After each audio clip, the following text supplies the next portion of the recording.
Hello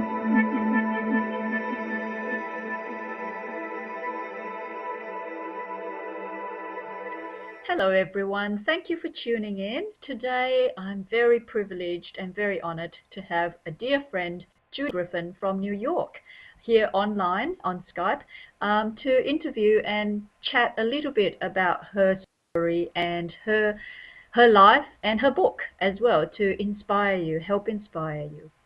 As you know, Judy is just recently published a book, and it's called Flourish Beyond 50s. Yes, that's it. Flourish Beyond Yes. 50s, Your Path to Vibrant I Living. have it right here so you can see it. Do you see And it? so there's Judy. Everyone, please meet Judy. Yes. Thank you, Judy, for giving me the time. I know it's very late over in New York at the moment. Yes, and I do appreciate this. Judy, would you be able to share with us a little bit about, as you probably know or may not know, I guide and help a lot of people on their journeys of healing, and they're usually very courageous souls who have taken the responsibility to take on their own journeys.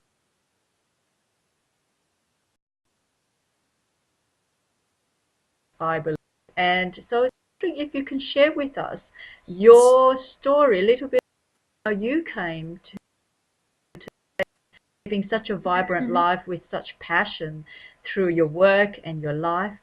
Yeah. Oh, well, thank you. Thank you for the introduction. And it's nice to be here and talking to someone all the way across the world in Australia.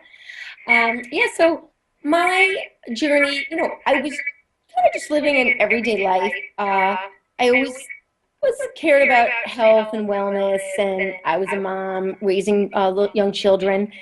And then, I had a tragic family incident where my brother died. And when that happened, I just really became very sad, very depressed. He was very close to me, and he was only like a year and a half older. And then he died suddenly in an accident. So it was very hard to get through that time. And, I was kind of just like drowning in my life. And luckily for me, I had a husband, I had a family, I had children. And so I had a good life, but I was so sad, and I wasn't sleeping. I just couldn't reconcile my life having lost someone. And I think a lot of people have that. I mean, loss is always difficult. Loss is just difficult, losing people you love. But then I think when you lose someone suddenly, sometimes it's really so hard because your mind can't, like my mind just kept wanting to redo it. My mind just wanted to like reinvent, reinvent everything. And that was like bad. Like I wasn't like, when you're in that state where you won't accept, it's like a bad state to be in. So it was Absolutely. like, How long ago was this, Judy? this happened in 2003. 2003. Wow. So I kind of just, being that I had 4 children, I, did what I had to do, took care of them, but I just didn't have a lot of joy. Like it was hard to really feel happy. And it was hard to sleep at night. And so I found to go to sleep, I found it would help me. I needed to fall asleep. I would have a glass or two of wine. I just needed to almost not pass out, but just needed help to fall asleep, help to relax. And so I did that for a while, but then I'd wake up during the night with nightmares, and I just wasn't sleeping. Then the next day I didn't feel good. And then I started having what I thought was sinus pain. I was always had congestion and different allergies. But then I was getting pain in my face, really severe pain. And so I thought, sure, I had a sinus infection, went to a doctor. He did an MRI, and then amazingly, it's like, there's nothing there. There's no infection. So he said, he asked what was going on. I told him, and then he said, you have neuralgia-like symptoms brought on by depression. So here it was like something that felt like something was wrong, but it was really my body, mind doing it. So he gave me a script for a light tranquil, like a light sedative. And then what was interesting, just prior to this, a very good friend had decided to give a birthday present of, not a birthday present, a Christmas present to her friends. Instead of giving them a present, she decided to do a group yoga class, like an intro to yoga, and then a luncheon afterwards. And so I had never done yoga at that point in time. I never thought I had time for yoga. Yoga wasn't really that big around here yet. And I just thought, I only got little bits of time because I had 4 kids. So yoga seemed like an hour and a half. That was too much. So I never did yoga. But she sent this to me, and I'm like, this sounds really good. And then somehow I just was like, if I start this sedative, I won't know what will work. Like, I won't know if it's the yoga or the sedative. And somehow inner soul knew that yoga would help me. Somehow, like, even having never done it, I had this feeling that would help me. So I went to the yoga class right away. I just felt so much better. And I couldn't, it was hard to keep up. I was trying to keep up. And my yoga teacher was like, this isn't an exercise class. You don't need to keep up. Relax when you need to. Take a time out. Take child's pose. And she was really helpful. And she said, I'll know you're doing yoga when I see you. Take a time out. And then that time out on the mat led to being a time out in real life. And I just started learning how to take care of myself. Started sleeping better, feeling better, and I never needed to take that sedative. And now there's nothing wrong with taking sedatives.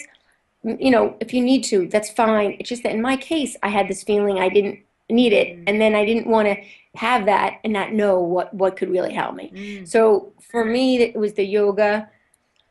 And then doing the yoga, it just taught me more about myself. I just learned to get quiet, listen, be more relaxed, be less stressed. And I learned to just start taking better care of myself, eating better. I started just exploring more healing modalities, exploring different types of yoga. We did meditation, and everything that I heard that could be helpful, I wanted to do.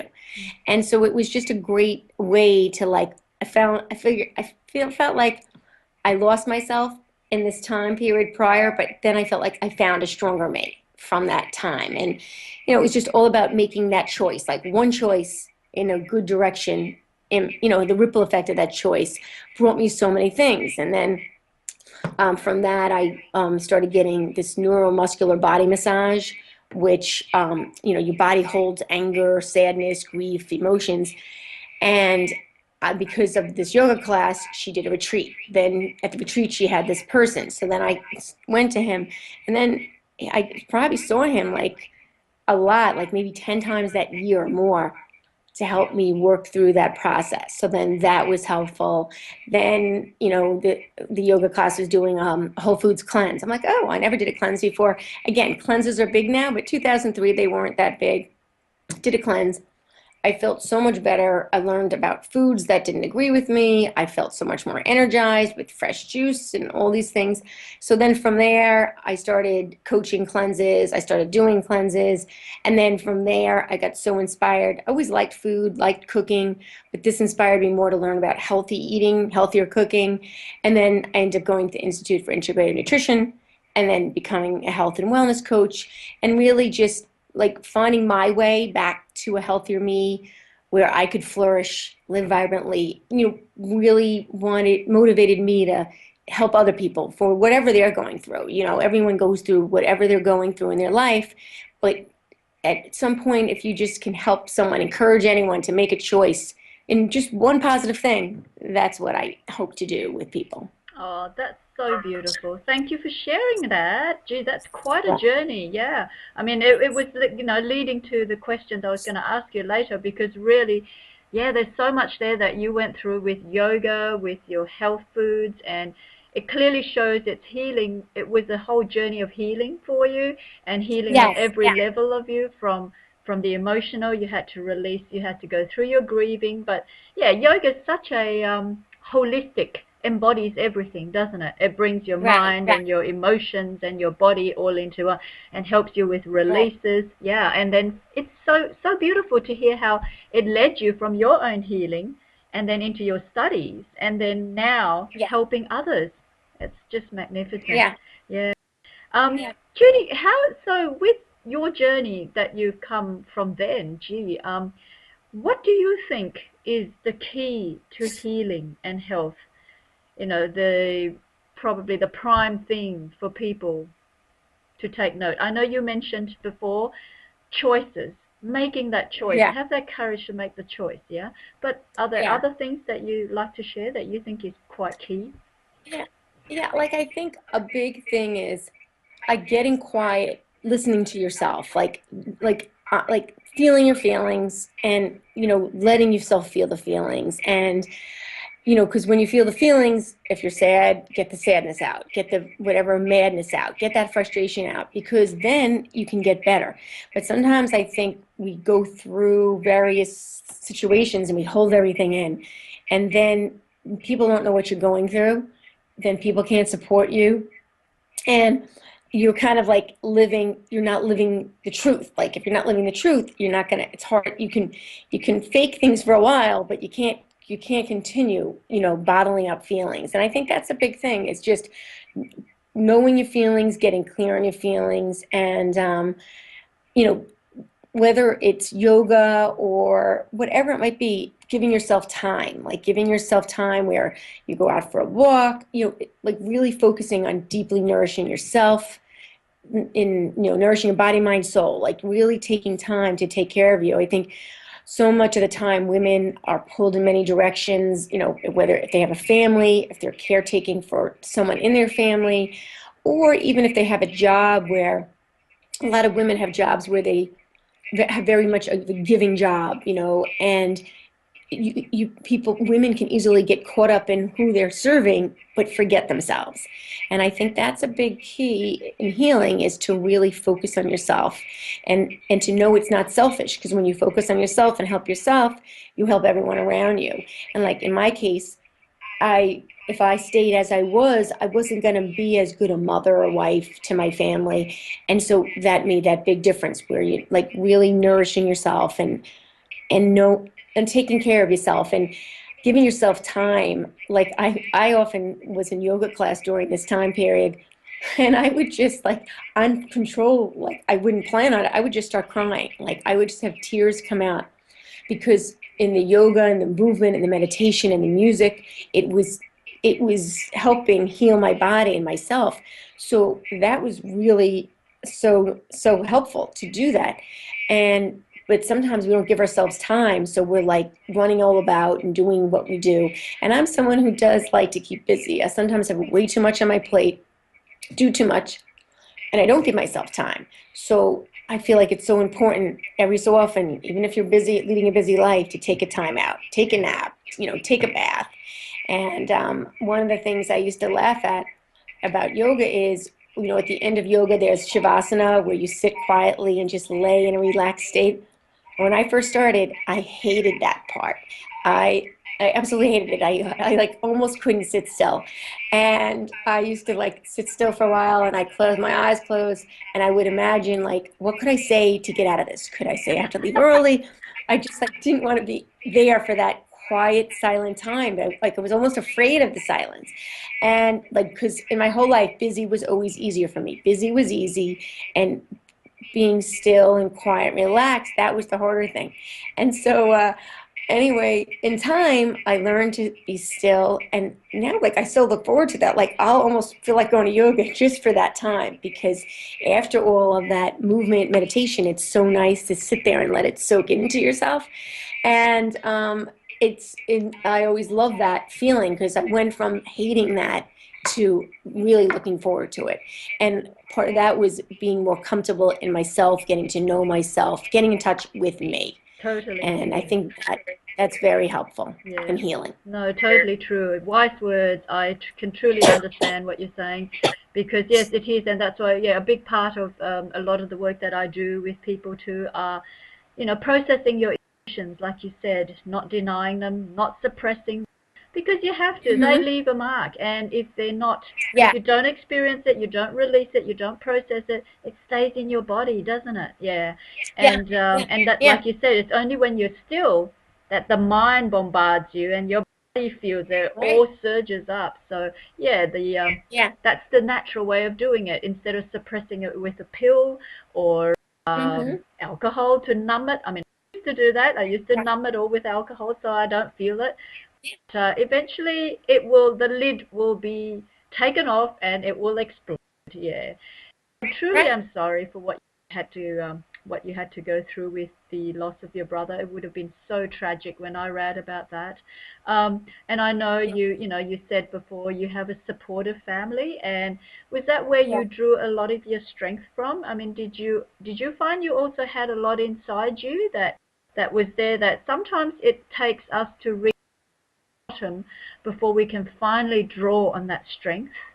Where did you Yeah. find your Yeah. strength from? Yeah. I mean, I think I got the strength from people around me, but I also think it was like an inner strength that was there. And I remember when he first died, there was a social worker at my daughter's school who called me to talk about my daughter, but then she was offering me some support as well and giving me some ideas and giving me some names, people I could speak to. And I remember she said something. She was like, you're not gonna feel this right now, but she's like, you're gonna come out of this on the other side. And I thought to myself, I don't know how I'm gonna come out of this, but she was right. Like, I did come out of it the other side. And I think just seeing, when this happened to me, it was 2003. And 2001, my area got hit very hard by 9/11, by the Trade Center, and my husband was in the building. He was okay. um, but we lost like like our town lost about 35 people. A lot of people, that worked with my husband passed away. So we went to a lot of wakes and funerals, but we saw a lot of young people die before their time. And there were various women in town that I felt really bad for. They lost their husbands, they lost their brothers, sisters, people, little children, my children's age, lost their father, mainly fathers, maybe some mothers. So there was so much loss, like, and a loss like mine, where it was like way ahead of time. We're unexpected. Circle of life. You're not expecting it. And I remember seeing those women before I had a loss and feeling bad. Like, some of them, I knew they lost their brother, and I felt so bad for them. And then after I lost my brother, I saw a lot of those women, and they came up to me and they said, "Oh my God, we're so sorry for you," because they knew what I was going through. And I think it helped to have someone else that knew that kind of pain, like that honest, unexpected loss of someone healthy who died. And just some of them, like, I'm like, all right, well, if they can get through it, that I can too. So that helped me. Like, they don't even know, some of them don't know. One of them, I actually told her years later how I ran into her one day, and she just helped me through it, because she said to me, "Oh, too bad, we all have each other." They had like a support group, and she's like, "You should come to our support group." But her just saying that did make me feel better. And just sometimes, if people have a shared experience, like, not everyone knows what to say when you lose someone, and sometimes people don't know how significant the loss is. So it was hard at that point. Like, a lot of times people didn't want to talk about the loss, and it's all I thought about. So I became like, if you couldn't talk about the loss with me, I couldn't even be your friend. Like, I had a lot of trouble. Like, if someone just we just moved into a house, and if someone would say to me, "Oh, how's your house?" I'd be like, "The house is fine." Like, how dare you ask me at my house? Because I was someone who, I wear my feelings on my shoulder. So I couldn't, like, all I thought about was his loss. And then someone wants to talk to me about a superficial thing, about like what color I painted my room or something. And I used to get very mad at that. Like, I literally got mad at that. And the thing is, not everyone didn't know what to do. People don't always know what to say or do. It's not their fault. It's just how it is. So it did help when you did run into people that were more comfortable. And I'm kind of comfortable talking about loss. I kind of was even before he died, but now that he died, I'm like, I'll always go there with people, because I know people need to talk about it. And then if they don't want to talk about it, they can always back away. But I think most people do need to talk about it. And if you find that kind of support with people, I think that's very helpful. That's true. Yeah, that connection and that openness, you need to, especially Yeah. especially with loss of life. It's shocking. It's a real trauma to your system. Right, Yeah. right. No, that's. Thank you for sharing that. How Yeah. so now, Judy? I mean, totally different space. Empowering women. You've got, such a tribe of women in the 40s and 50s and beyond. And Right. what do you hope to? What is your vision that you want to bring to others, or are you just flowing with it a day at a time, or have you got some vision Um, in mind? yeah, well, I have a couple things in mind. I mean, one of the things I want to do is like, I believe that, as we get older, we should be like looking forward to our life. Like it's like kind of like when you're a young girl and you go off to college, you're so excited, and that's such a great feeling. But then sometimes as we go through our life, we kind of lose that excitement, we lose that zest. So I really love the idea of helping women recapture that zest, reclaim that zest, and make things fun. So like, whether I do like I do hormone wellness, I do whole food cleanses, but I like to make it fun and interesting. And so bring that in. Do like one of the things I did in this hormone wellness class that I do these series. I do like once a month we do a fun night where we maybe went down to the beach and we had drinks and appetizers, or another night we went out to eat. We're just women gathering and having a fun community time together. Um, so that type of thing. One of my goals is to start doing retreats, like Flourish retreats. So, you go away maybe for a day, a weekend, start out, see how it goes, and have yoga, have good food, have like a nice, fun time, like a nourishing time where you take time out for you and you explore different ways that you could feel better. And because I think a lot of times women get settled, like maybe they're overweight, or maybe they dislike their job, or maybe they haven't found their passion, or maybe their kids grew up and they're feeling lonely, maybe they have a troubled marriage. There's so many different things, or they just plain simple feel lonely, and they think that's how they have to be. Like, that's it, that's just how I'm going to be for the rest of my life. And if you're in your 40s and 50s and 60s, whatever age, you have a lot of life left.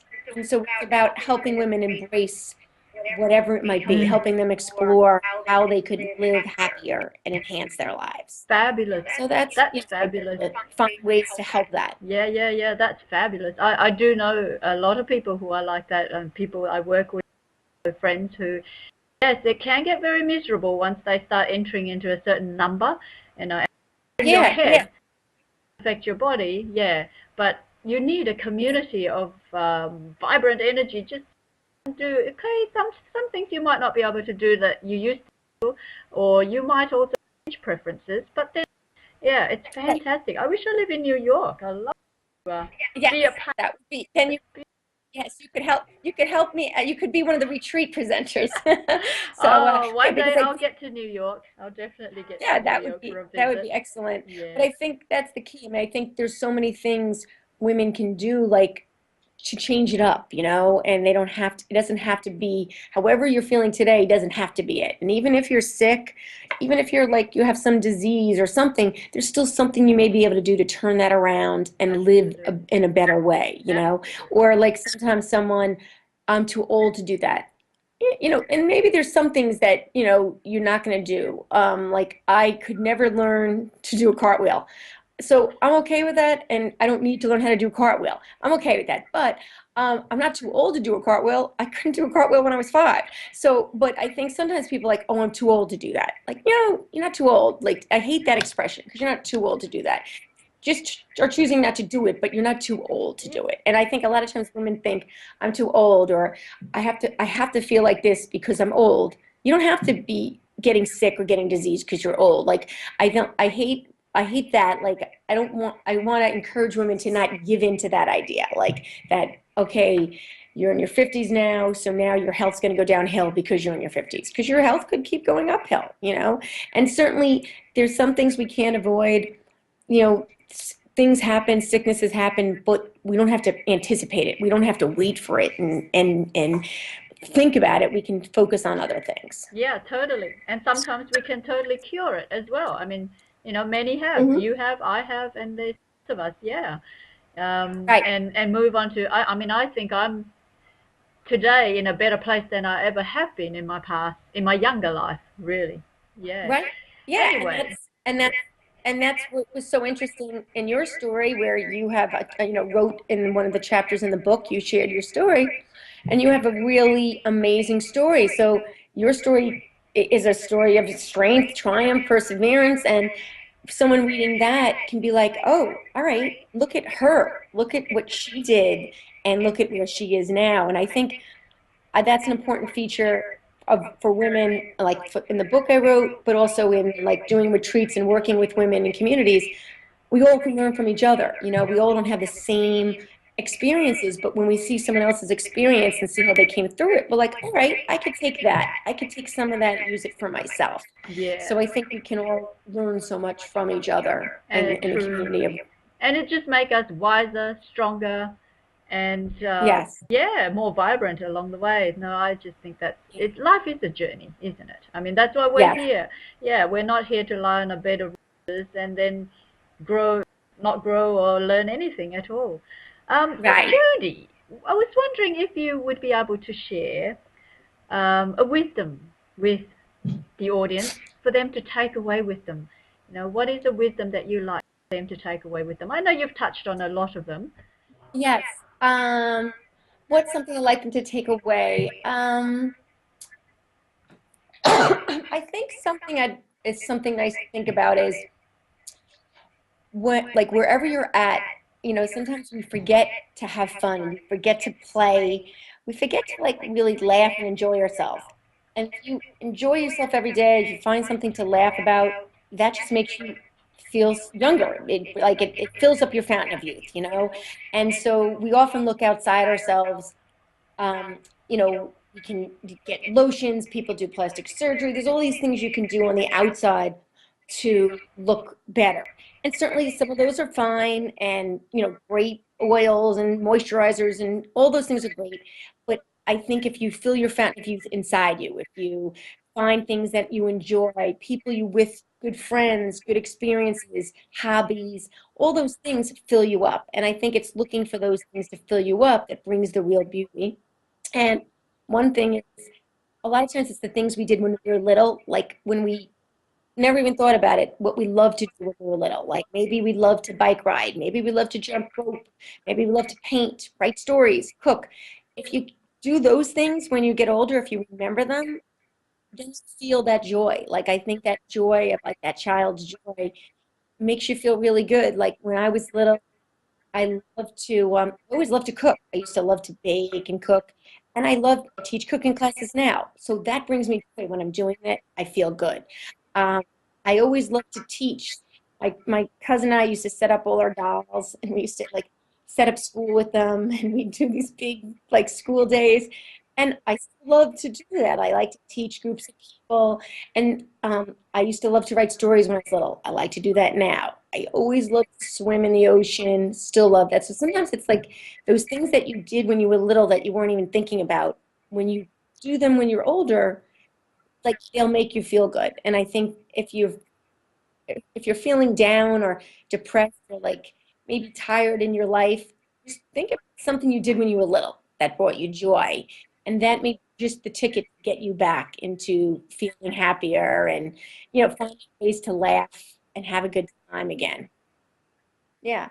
And that's the thing, when you feel young, then you have more energy to it like fulfills itself, you know. It makes such a big difference. Well, thank you very much. It was nice speaking to you and you know, seeing what your community is like too. Yes.